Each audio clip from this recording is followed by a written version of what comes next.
Good morning, everybody. It's Charlie from Chiffonade, and I'm joined by Chad from the kitchen. And this week our theme is celebration. And what a better way to celebrate than with some farm salsa. So Chad, why are we specifically making salsa this week? We're making salsa today because we have a lot of tomatoes. Chiffonade grows about 1,500 pounds of tomatoes, which we make salsa out of, put on salads, and we freeze a lot of it for the winter. So there's nothing better for me than a big bowl of chips and a big bowl of salsa to hang out with my friends and family and enjoy it. Awesome. Yeah. Let's get started. Great. So we're over here by the grill and I'm seeing some delicious ingredients. Chad, what are we working with today? Today we're working with farm fresh tomatoes, grown right here on campus, here at Chiffonade. We're using fresh jalapeno peppers, garlic, cilantro, and salt and pepper. Fairly simple. So with the jalapeno peppers, those are going to give it the zip, the spice. If I'm someone who likes mild, or if I'm someone who likes spicy salsa, that might change how I construct my salsa. How do I do that? Absolutely. Maybe to make it a little more kid-friendly, you could roast off a green pepper. It would still give it a little bit of that zip. Personally, I'm a medium salsa guy, so I'm going to use 2 jalapeno peppers today. Obviously, a little lighter. You could do 1 or 3 for a little spicier.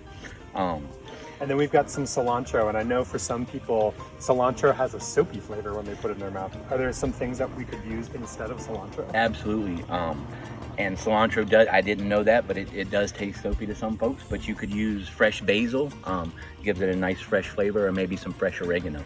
Awesome. So how do we get started? Great. First, I want to introduce something called a tomato shark. It's my favorite tool in the kitchen, and it's fairly simple to use. It takes out any of the knife work. You just scoop it like that and it takes the center right out of the tomato. Awesome. Very easy. So that tomato shark's a pretty nifty tool. So what do we do next? It looks like we're probably ready to grill. We are. And Charlie, you could dice all of this up and make a nice fresh tomato salsa, and it would be delicious. But we're gonna add a little spice to it and char these vegetables off. Okay. So what you want to do is put the tomatoes on first. All right.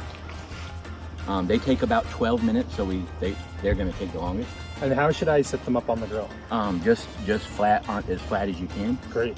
Make sure it's nice and hot, like a medium-high heat, which it is. Yep, and go for it. And as we're getting started, I just want to remind you that if you're going to grill your ingredients, make sure you've got parent permission and supervision before you get started. Definitely. Ooh, hear them sizzling already. Nice. I think I accidentally did them from large to small. Perfect. Nice. Then throw on a couple jalapeno. Again, if you don't like spice, you can use bell pepper. Great. Is that enough? Yep. Okay. So we also real spicy. We also want to roast the garlic, which is hard to do on a grill. So I'm going to make a little pouch out of tinfoil, fold it in half, pinch the ends, pour in the garlic. Oh, it's like a nice little envelope. And throw that on. Perfect. Hey Charlie, so it looks like the tomatoes and the jalapenos are ready to flip. Great. Ooh. Yeah, getting a little char on there. There we go. Please be careful. Let mom and dad maybe do this one, because that grill is hot. All right, Charlie, these tomatoes are looking like they're in good shape. If you want to pull them off, great. We're gonna let them cool down for a little bit so we can handle them. Ooh. If you like, you could throw the amount of peppers in there on the side, and we can deal with those when they cool down also. Grab the peppers. I think we're only going to use 3 of them, but I'll grab them all. Yep. And don't forget the garlic. The flavor. All right. Great. All right. So it looks like we've got something else over here to check out while this is cooling down. Yes. While your tomatoes and peppers are cooling down, if you like, you could make some fresh flour tortillas, cut them up into pieces, and then bake them in the oven for about 10 minutes, and they come out light and delicious. Or you can use your regular tortilla chip. So these ingredients are starting to feel like they're cool enough for us to handle them. And you'll notice that we've got some gloves on. So why do we have the gloves on? We have them on for a couple reasons. For a couple reasons, for food safety, the first one. Secondly, for my safety, because we're gonna, or mom and dad's safety, or your safety, we're gonna seed one of these jalapeno peppers. So after touching the pepper, if I were to touch my eyes or my face, the pepper might get in there and burn a little bit. So what I'm gonna do is cut the end off. If you like spice, you could leave the seeds in there, but we're gonna take some out. And we're gonna dice this up. want to remind you that this is another really important time to have your parents help you out when using a knife. As you can see, Chad's very experienced. Well, yep, I have used one of these at least once. But those jalapenos are nice and tender now because of roasting them. All right, Charlie, now we're gonna take the roasted tomatoes and we're gonna squeeze as much of the liquid out of them as we can, a little light squeeze. Great. Should I grab the ochi? Go for it. Can't forget our garlic. Woo! It's still a little hot. Still a little bit. Woohoo! Again, really make sure these have cooled down before you do them. Woo! Good job. So we're gonna we'll reserve this liquid just in case our salsa isn't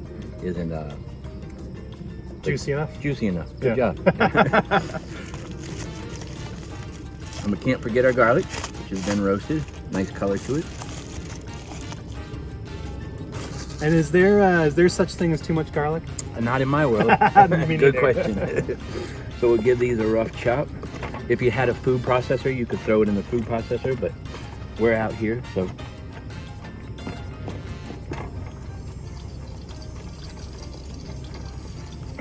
All right, Charlie, so we're gonna chiffonade the cilantro. You're gonna ball it up and slice it really thin. And what's that fancy word chiffonade mean? Chiffonade is a French term for basically what you're doing. Just making it real thin.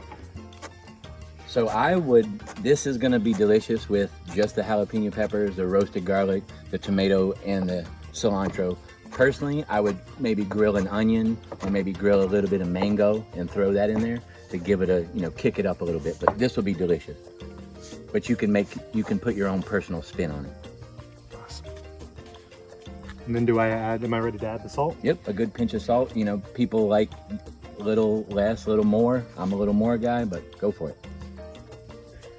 Great.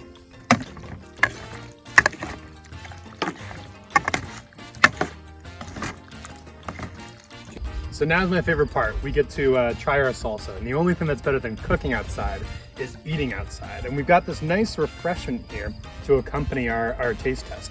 Chad, what do we got in these glasses? I guess I'm gonna call it a limeade. I used fresh squeezed lime, maple syrup, and water. That's the ticket. Great on a summer day. So before we dig into this delicious looking salsa, you practiced some salsa a little bit and you have some tips for folks at home if they're making this. I did. I made it yesterday and I tried it and I just wasn't completely happy with it.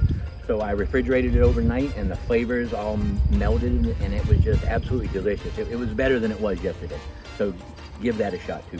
Yeah, so if it's not quite what you want right away, don't panic. Refrigerate it, let it sit, let it settle. Delicious.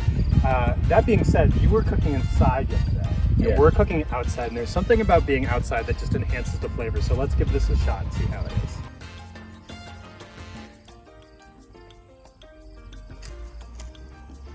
is. That tastes like summertime. It's got some good spice to it too. Very good. Chad, thank you so much for coming and teaching me how to make this salsa. I think sometimes it seems more complicated than maybe it is, and I can guarantee that I'm gonna be going home to make this with some of the tomatoes that are growing in my backyard. So we're really looking forward to seeing the salsas that you make, whether you use the ingredients that we did or you add some of your own to make it a personalized salsa. And we're looking forward to seeing who you're sharing it with. So make sure to send in pictures of your salsas and your celebrations. Thank you again, Chad, for celebrating with me today, and have fun, everybody.